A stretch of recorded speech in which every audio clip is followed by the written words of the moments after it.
this year's UN-approved World Capital of Camp, with not none, but one branch of Top Man in Dublin city centre to remind us just how far we've come.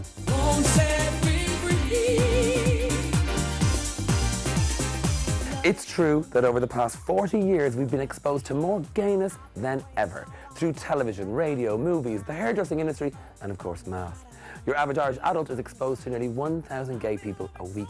We're talking 1.5 million gay encounters by the time you're 30. That's a hell of a lot of gay people. But is it enough?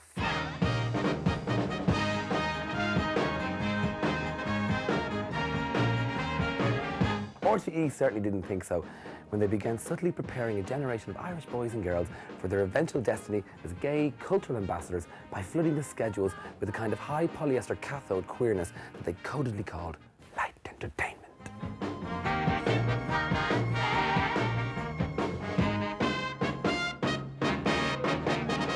The funny thing was, back then, we didn't see any actual gay people on telly, or none that would openly admit it. Just abstract, shiny Nelly telly images, which instead of satisfying us, left us gasping for more. Oh, they wanted us to want it all right. The government even colluded by forcing huge numbers of the population into camps of forced gayness in County Meath. Good afternoon, campers. The Lovely Ankles competition will commence in the ballroom in 5 minutes. All Lovely Ankles competitors report to the ballroom now. God help us, exposed to that level of supercalifragilistic gayness, my generation never really stood a chance.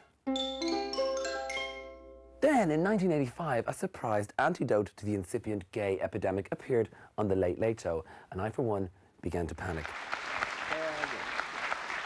Good evening, So real gay men did look like Mr. Humphreys from Are You Being Served? I was facing a life not of impossible glamour, but of jeers and ridicule. Were you physically injured and beaten by people who didn't like the look of you? Well, I was never killed. That's the amazing thing. Please, God, if I only have one more Charles Mitchell fantasy, please, please, don't make my hair turn lilac. In the end, everybody will be on television. There is just so much television time, they've got to use it up somehow. Little did we know back then how right he'd be. Quentin Nostradamus Crisp. He predicted Brian Dowling and all that the fame-obsessed 90s would bring us. Oh my God!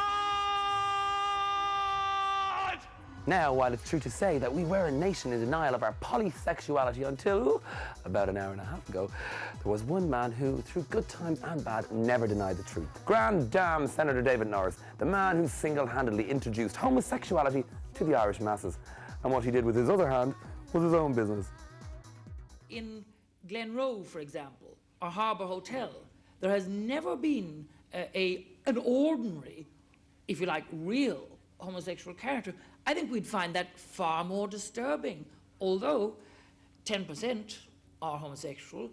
People who use the Dart train now, if there are 500 people in a decently packed Dart train, 50 of them are gay. It's a mystery how David's fast tongue and quick wit didn't trump Graham Norton to make him Ireland's first superstar Telly Nelly. Though back in the 80s, there were strenuous, okay, half-hearted, okay, piss-poor efforts made to turn him into a TV star.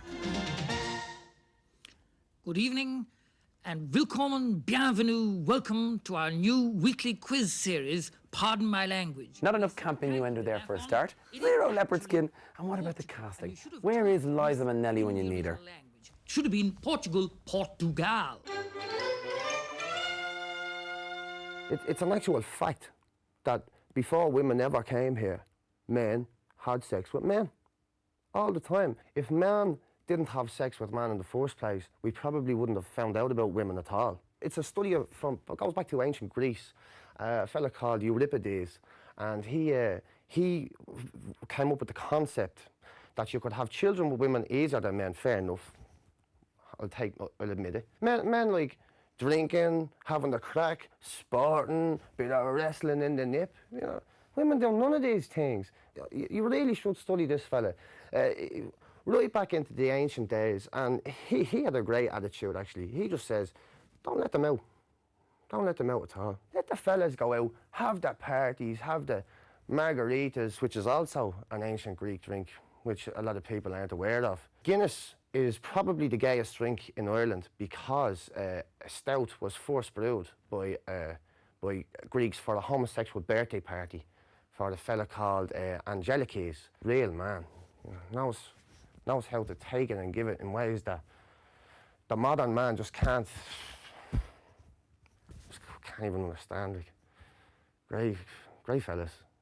Fellas are great. Love it or loathe it, the Eurovision has always been the World Cup, the Grand Prix, nay the Ryder Cup of camp culture. Ironically, when we were all still in the closet, we were great at it. But since we've come out as the queerest little nation on earth, we've tragically lost our Euro powers. RTE, coming to grips with graphics and technology there, decided to turn Europe square. Woo! Is that Niamh Kavanagh's hair? Nah, wrong Eurovision. This is the one. Oh, please let it be the one. Yes, it is. This is the one with the Rocket sisters before they all married Tylers and pop stars. Singing our song, three lovely girls called Sheba. No, of course. It's the one with Sheba, as in Queens of. And from behind my 6th class maths book back in 1981, I thought they were the most stunningly glamorous thing I'd ever seen. Don't let the planets take control of our lives. Believe in the truth and not celestial lies. It's we are the stars above the ride, our horoscope. The future, I thought, is paved in sequence. In fact, it was paved in heartache for me and the girls who managed only to come 6th that year. 6th? Did they not read their horoscopes? Song for Europe used to be our great pre-Eurovision gay party before it was derailed by Eurostar. Isn't that a train to France? Well, it should be. Though Song for Europe always seems to be full of straight men acting gay. Pitiful. Hey, is there anyone out there? That's what Mickey Joe Hart's been screaming from stages all over Ireland. God bless him. Hi, welcome again to the City of Dreams. This is New York, and this is Music Television USA. DJ Vincent Hanley tragically didn't live to see the flowering of Irish camp culture. Sadly, he was a victim of Irish TV's gay blackout. A man so far in the closet as far as his TV image was concerned, his passport may as well have been issued in Narnia.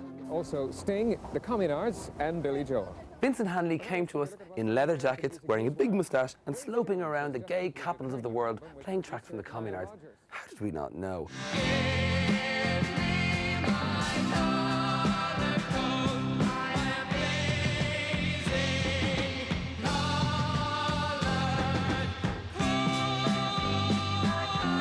But we can all be proud that the coolest RTE show of the 80s was presented by a gay man, even if he didn't feel able to tell us about it at the time. In those bubbling under days, clothes were camp, especially jumpers. Gus Corrigan, our good friend, joins us now. It sounds a little bit like the Loaves and the Fishes, Gus. The idea, in fact, is, muted by the ESB, is to try and get us all in our own homes to save on electricity. He could light up a house with that Gansey. I can see straight people. Where? In bad clothing. When? All of the time. And even our national drink went gay for a time in the mid-90s. The only overtly gay Guinness ad ever made was blocked by Guinness execs in 1995 and never shown on TV. It seems the pink pound is a discerning currency and doesn't care to squander itself on a filthy beverage that tastes like burnt blood. But the problem with Ireland has always been this. We're more comfortable seeing two men holding guns than holding hands. No, two men holding hands with guns, shaved heads and a uniform. Now, that's an arresting image, officer.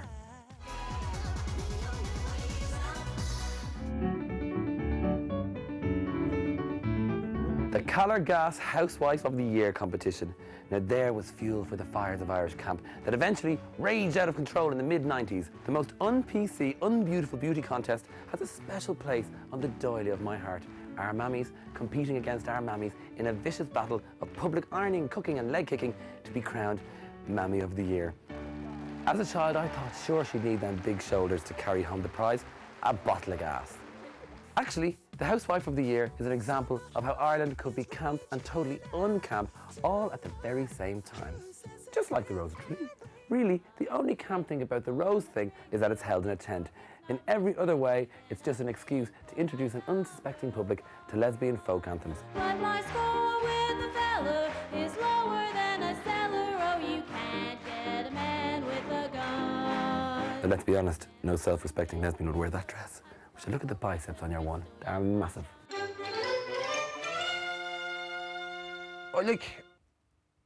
hanging out with gay fellas in pubs and stuff. And people think we're different. We're not different at all. We just have fun. If I don't like me mate Jack, for instance, I'll just say, yeah, bitch, and we'll all go dancing, you know, like, yeah, bitch. Even when I go to the toilet, it's an experience. I go to the toilet, I dance into the toilet, I groove around the toilet, I meet friends in the toilet, I dance back to me friends, we sit down, we're moving all night like this. Straight fellas, no. They go to the toilet like this. And they drink like this. And they talk like this. Nothing gay about that. Like, I'm not gay per se, but I know where the fun is, you know. Know how to shake it. I'd like to take a moment now to pay homage to a woman who taught us what camp was all about.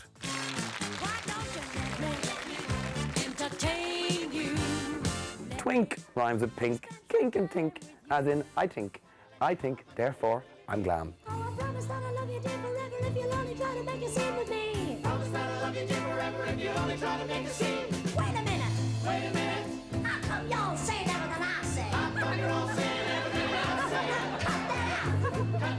Hey, but this is really funny. I've been so long distracted by Twink's cheese-spangled aura, I forgot she was funny. She should have stuck to being funny and never turned her back on Panto. It was the end of her. And children can be so cruel, especially gay kids. They're vicious. Believe me, I know. I was one. Anthony Dawes! Yes, I'm getting it. It's only me. Now, back in the old days, a perversely double-edged promotion and denial of gay culture was most prominent in sitcoms. The weird thing is that most of the great all-time gay comedy characters have been nominally straight. Sergeant Wilson from Dad's Army, Niles Crane from Frasier, Frank Spencer from Some Others Do Have Him, plus every character ever played by Kenneth Williams. Red-blooded, meat-eating, two-fisted, pint-swilling, car-fixing, football-watching, can-colour coordinate for shit-bastard, hetero-bloody sexuals, every man jack of them, and all as queer as fuck.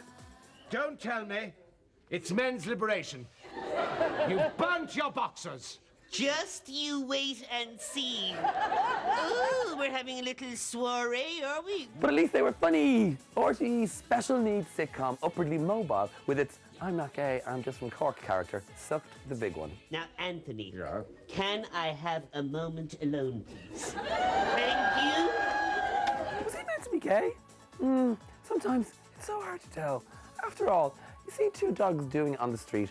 How do you ever know that one of them is a girl dog? So there we were, meandering along in our camp half-life, blissfully unaware of our whole nature, when this burst onto our screens. Who could have seen this coming? Even that hammer couldn't loosen his pegs. The TV ringmaster who had Pat Kenny hair, even before Pat Kenny himself. Camp is mild. Screaming is what we call this. Good evening and welcome to talk about the show that promises to widen your vocabulary in less than half an hour. So, what's camp and what's damp? Because if you're not willing to stick your head under the gay tent, face it, you tend to get a bit wet. That was John Hurt playing the part of Quentin Crisp in The Naked Civil Servant. Did you want to say something to me, sir? Yes. Well, Gay Byrne is camp, but Pat Kenny's damp. Yes. Because to be camp, let's face it, you have to have personality. But the sense of difference which you had, when did that first manifest itself? But he's lovable, in a Jeffrey Dahmer kind of way.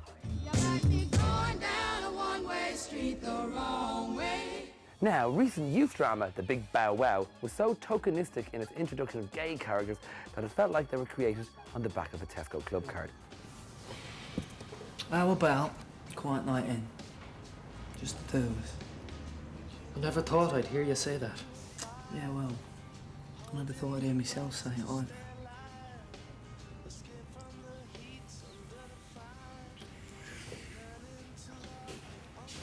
Oh, sorry. Actually, The Big Bow Wow pulled off two firsts in Irish drama. It managed to make being gay look boring and being young look like a disease.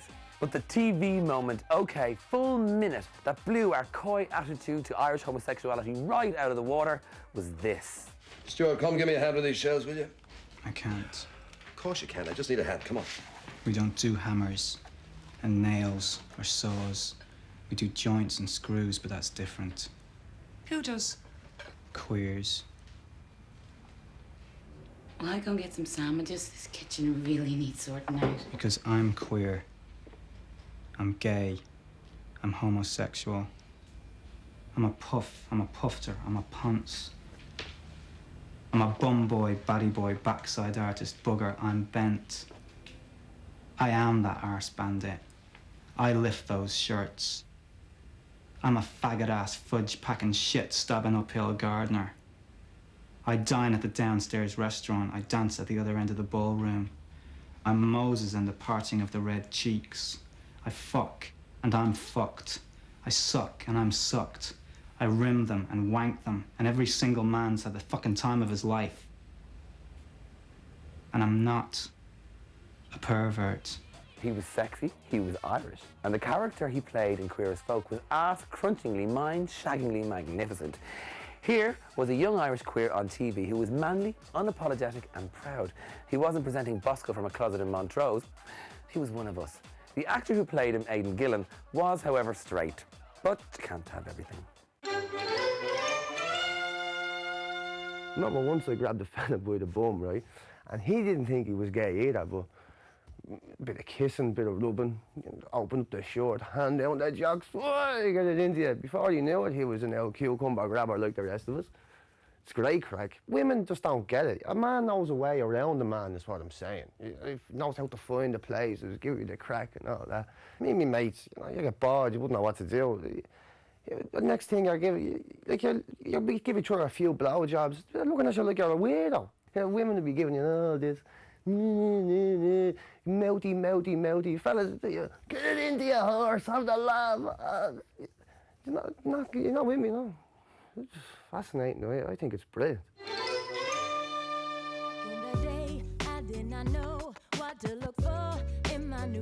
And through the 90s, it just kept